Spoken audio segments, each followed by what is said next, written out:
Hello साथीहरु, आज चाहिँ म इमलीको अचार बनाउन जारहेको छु। इमलीको चटनी। अनि यो मैले पहिला इमली धोएर तयार राखेको छु। अनि म यसमा गुड पनि लिन्छु है। अन्त गुडमा अब चिनी एड गर्छु, पाँचफोरन, लाल मिर्च पाउडर, गोटा लाल मिर्च।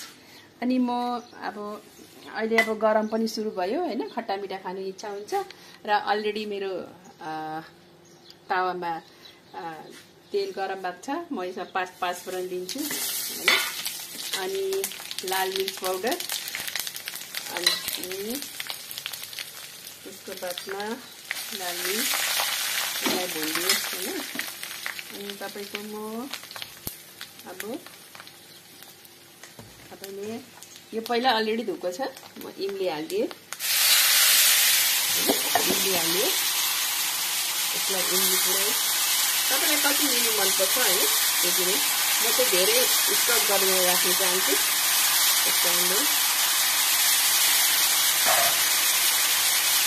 त्यसको बादमा गुड हाल्दिए हैन, गुड हाल्दिए। यो अब धेरै इमली खट्टा छ, त्यसले गर्दाखेरि गुड मैले हालेको छु। गुडमा चाहिँ एकदम फ्लेभर राम्रो हुन्छ।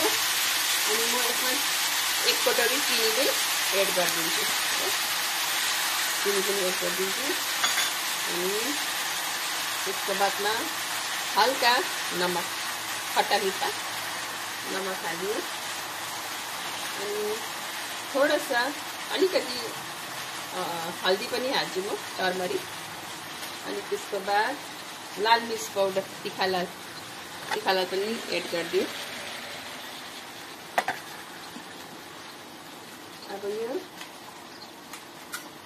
अब म हिलाउँदैछु, यसलाई चलाउनु पर्छ हैन। अन्त यस्तो अब टेस्टी बन्छ है। बजारमा पाउने इमलीको अचार भन्दाखेरि अब यो अलिक घरमा बनाएको चाहिँ शुद्ध हुन्छ हैन। यो आफ्नै घरको इमली हो। मेरो घरमा त थिएन, साथीको घरमा थियो। त्यसकारण तोडेर लिएर चाहिँ इमलीको अचार बनाउँदैछु। अनि गुडको चाहिँ एकदम मिठो पनि हुन्छ।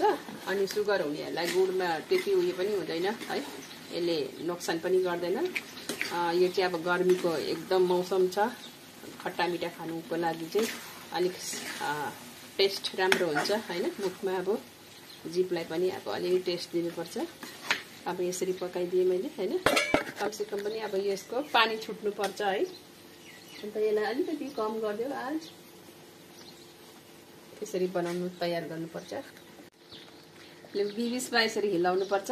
अब यो उम्लिँदैछ है, पुरा उम्लिँदैछ। अब यसलाई 5-10 मिनट जति पकाएपछि चाहिँ यो तयार हुन्छ। यसरी उम्लिँदैछ, यसलाई हिलाइरहनु पर्छ किनकि यो गुड छ त, यो जल्छ, डढ छ। त्यसकारणले यसलाई बार बार यसरी हिलाउनु पर्छ, यसरी हिलाइरहनु पर्छ।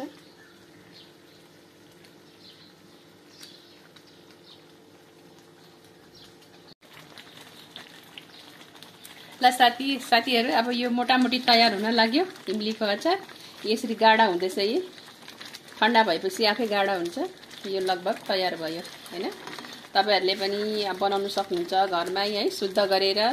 अनि यो चाहिँ तपाईले अब यसलाई ठन्डा गरेर बोतलमा राख्न सक्नुहुन्छ। अनि जति बेला तपाईलाई खान मन पर्छ, पराठाको साथ हैन, समोसाको साथ तपाईले यसलाई लिन सक्नुहुन्छ है।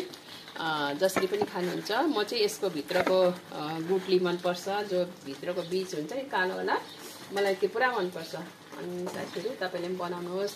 तपाईहरुलाई कस्तो लाग्यो यो मेरो इमलीको तितिरीको रेसिपी अचार हैन, तपाईहरुले पनि बनाउनुहोस्।